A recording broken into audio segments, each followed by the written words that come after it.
여러분 평안과 관련하여 문안합니다. 함께 읽으실 하나님 말씀 히브리서 제11장 38절로 39절입니다. 이런 사람은 세상이 감당치 못하도다. 저희가 광야와 산중과 암혈과 토굴에 유리하였느니라. 이 사람들이 다 믿음으로 말미암아 증거를 받았으나 약속을 받지 못하였으니. 아멘. 더 좋은 부활을 얻고자 하여 주제의 말씀을 계속해 드립니다. 38절, 이런 사람들은 세상이 감당치 못하도다. 바꿔 말해 세상이 그 어떤 것으로도 만족시킬 수 없는 사람들, 곧 세상의 것에게는 결코 만족하지 않는 사람들이라는 의미의 말이겠습니다. 하면 그 39절, 이런 사람들 다라고 한 그 다 속에 아브라함, 이삭, 야곱을 비롯해서 계속 소개되다가 35절 상반절 자기의 죽은 자들을 부활로 받기도 하였던 그 여자들까지, 예컨대 이 히브리서 11장에 소개된 모두들이 다 이 세상 것에 대하여는 만족하지 않았어. 그 어떤 좋은 것이라 여겨지는 것에게도 정착을 하는 대신 광야와 산중과 암혈과 토굴로 유리하며 살았다는 거 아니겠습니까? 맞습니다.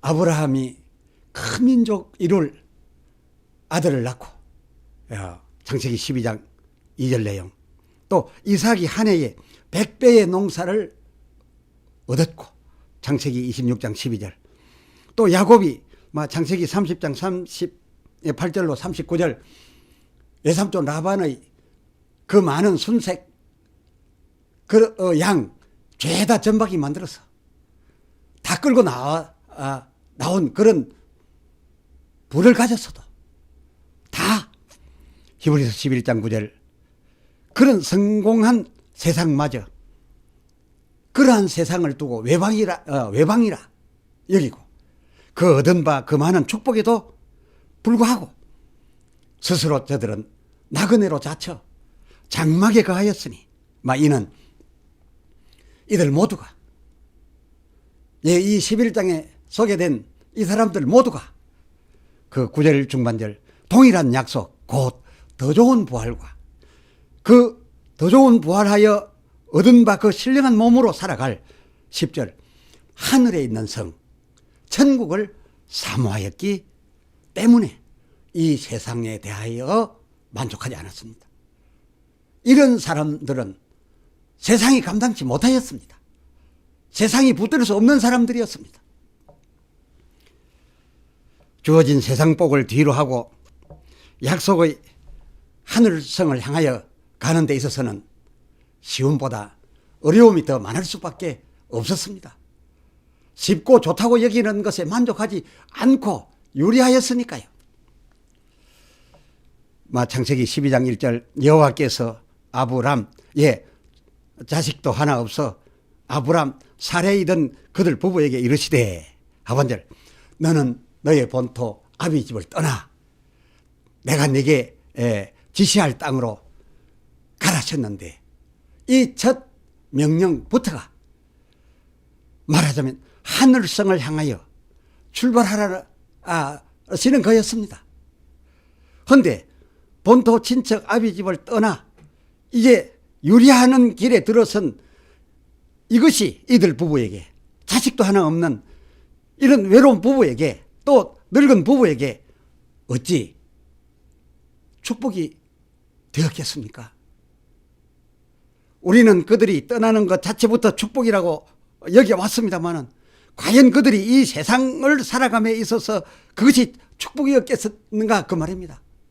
친척 절비하게 모여 사는 본토 동네 아비 집에 그대로 있어서야 그들은 안전하고 위로를 받으며 친척들을 가족들을 울타리 삼아서 살 수 있었겠으니 그게 복이었지요.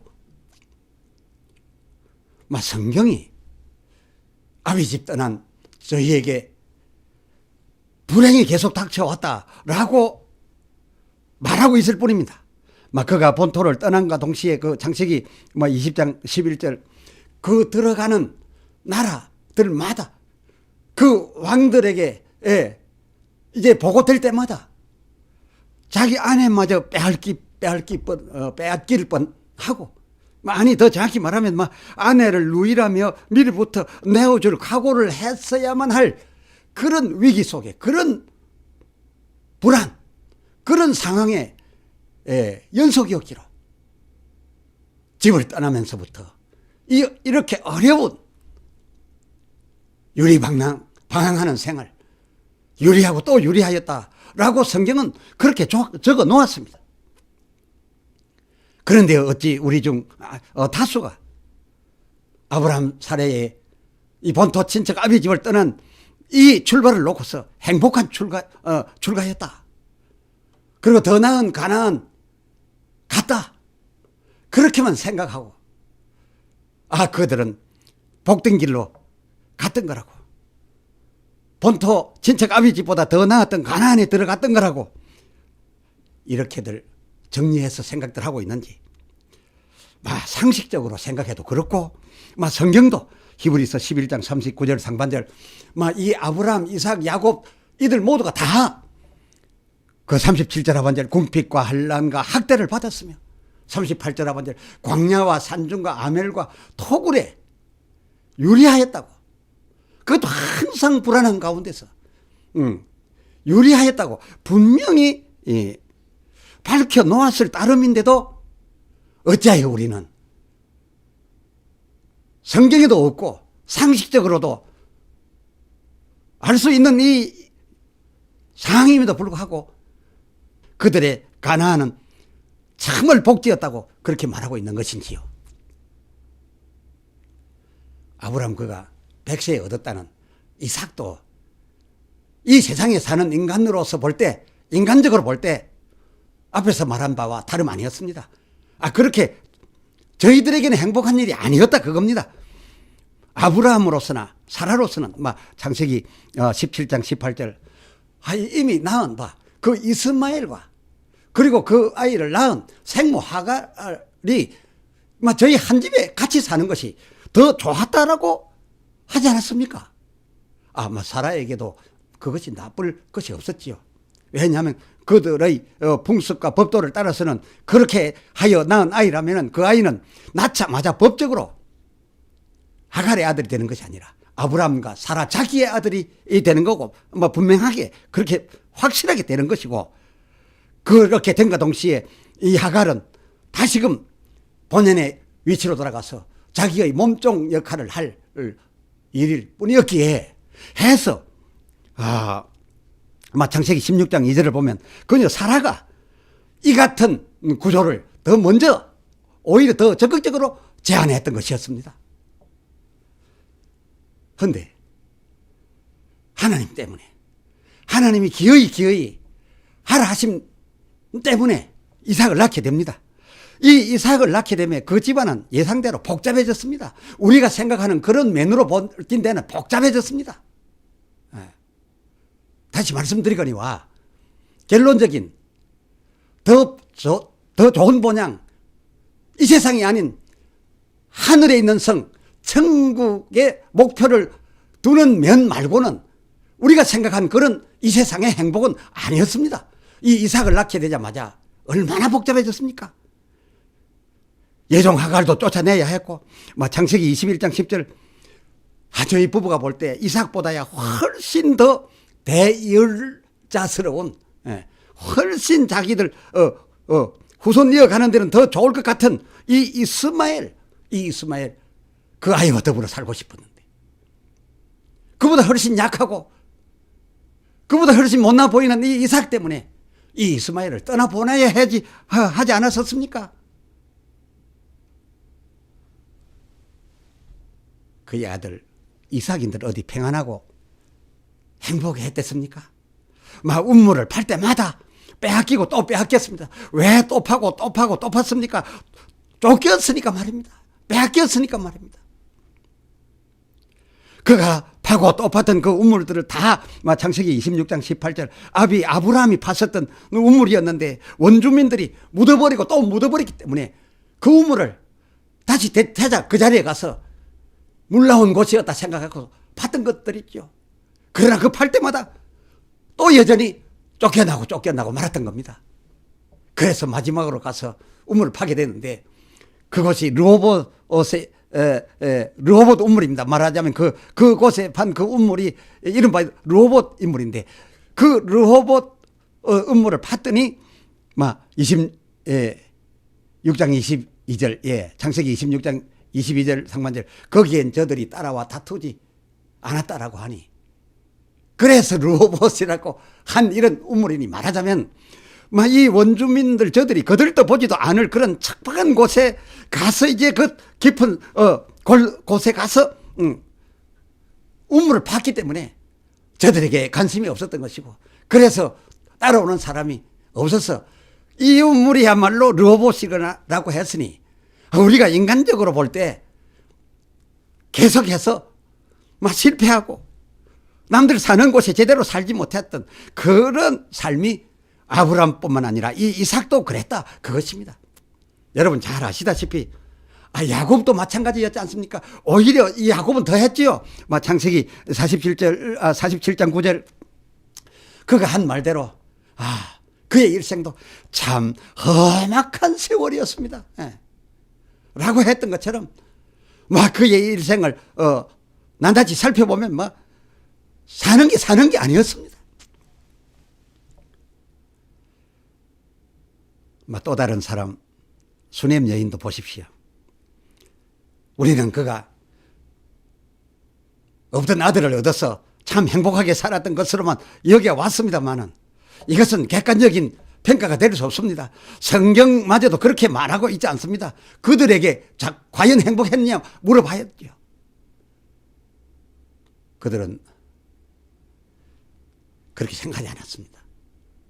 언젠가 말씀드렸지만 그 자식 원치도 않았던 겁니다. 그 자식 낳아가지고 키우다 보니 이제 그는 떠나보낼 수 없는 자식이 됐는데 그러나 자기가 죽기 전에 이 아이의 죽음을 보게 됩니다.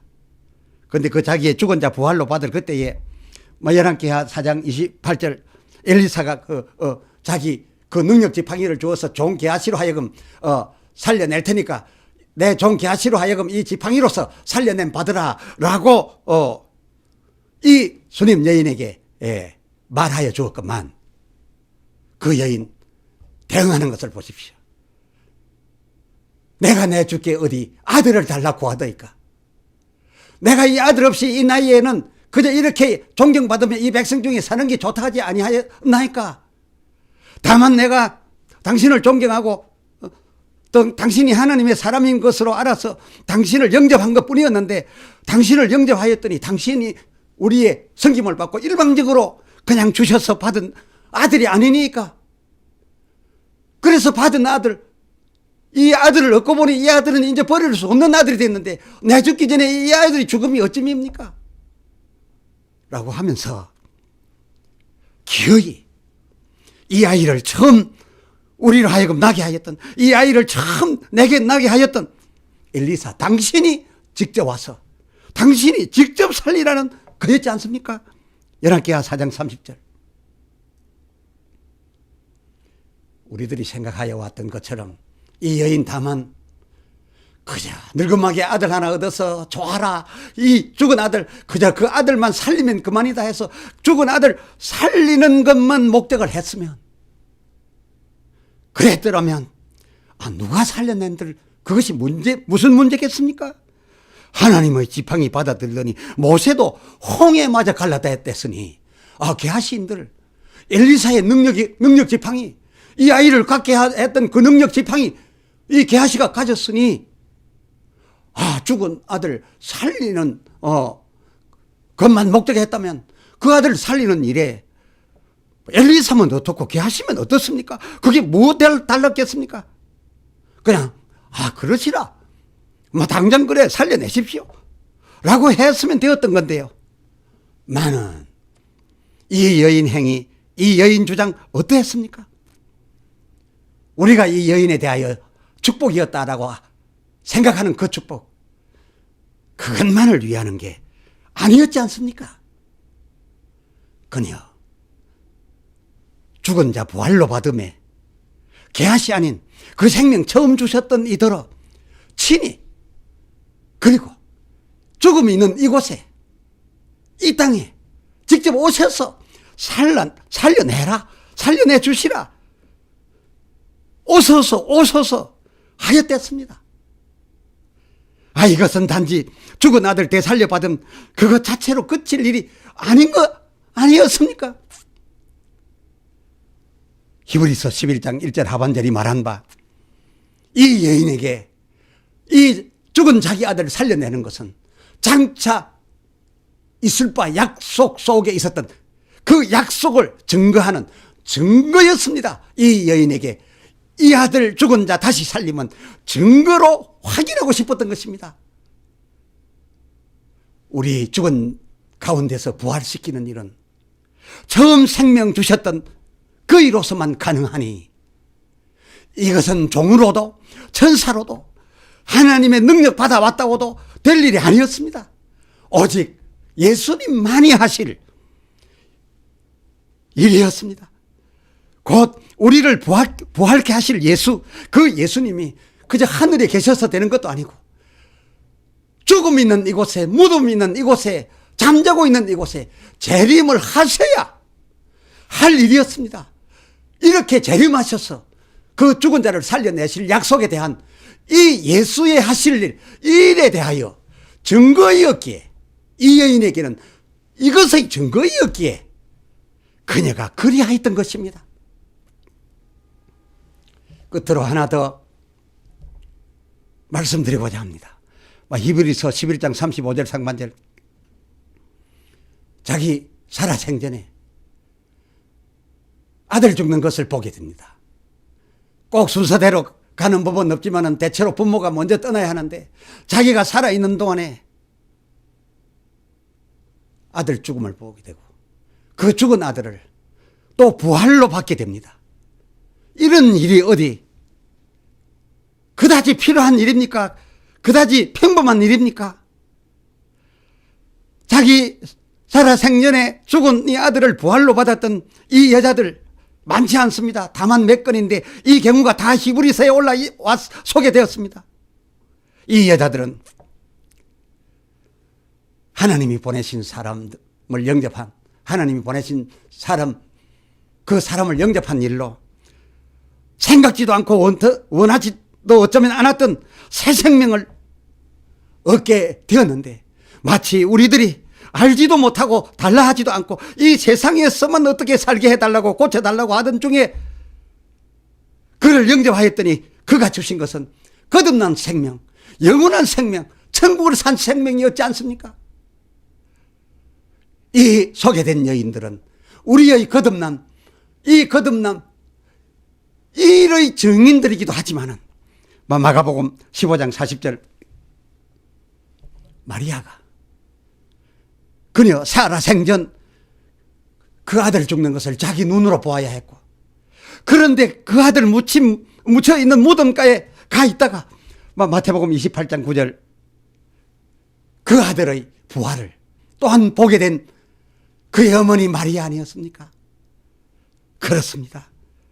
이 예수의 죽음, 이 예수의 부활을 보게 될 그 어머니 마리아의 그 되어질 일에 대하여 이들은 증거자로서, 증거를 가진 자들로서 뽑힘을 받게 된 자들이었으니, 이들 역시 생전에 나서 버릴 수 없게 되었던 아들 그 부활로 받으면서, 그 부활로 받게 될 때도 누구보다도 먼저 자기가 그 생명 주셨던 자로 하여금 받게 되었으니, 그야말로 이 히브리서 11장에 올라있는 자기의 죽은 자를 부활로 받았던 이 여인들의 이 사실도 마리아의 예수 그리스도의 부활을 그 누구보다도 먼저 볼 수 있었고, 그 사실을 제자들에게 알려줄 수 있었던 이 일에 대한 증거로서, 그 증거를 가진 여인들로서 나타낼 증인이기에 아주 충분하였다 라는 것입니다. 할렐루야. 기도합시다. 하나님 아버지,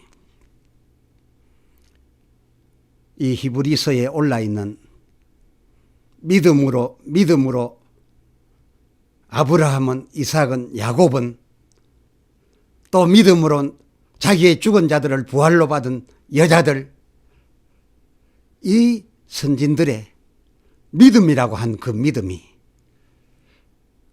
우리들이 생각한 그런 종류의 믿음이 아니었던 것을 이 성경을 통해서 확인하게 되었습니다.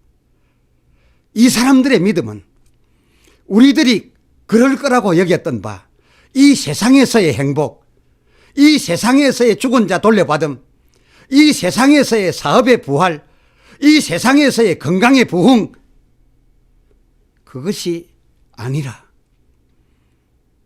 그것들에 대하여는 오히려 관심이 아주 적었으니 이들은 이 같은 이적을 만나면서 진정한 약속의 곳 하늘에 있는 성에 갈 그 나라를 목적하고 이 세상 부여와 성공에 대하여는 외방이요 나그네라고 여길 만큼 이 세상에서 유리방황하고 어려울 때에도 천성을 바랐고 또 이 세상 살면서 성공을 얻고 재물을 얻고 죽은 아들을 살려받음을 얻었음에도 불구하고 그것들에 만족한 것이 아니라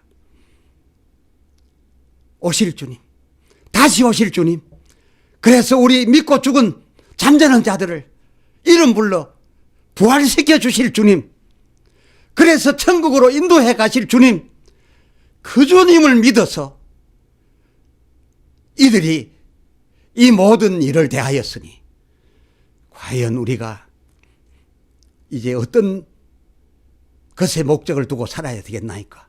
이 세상 행복이 나이까? 아니면 천국 행복이 나이까? 오 주여, 이 성경 속 선진들의 믿음으로 그 믿음으로 우리 믿음하며 살게 해 주시옵소서.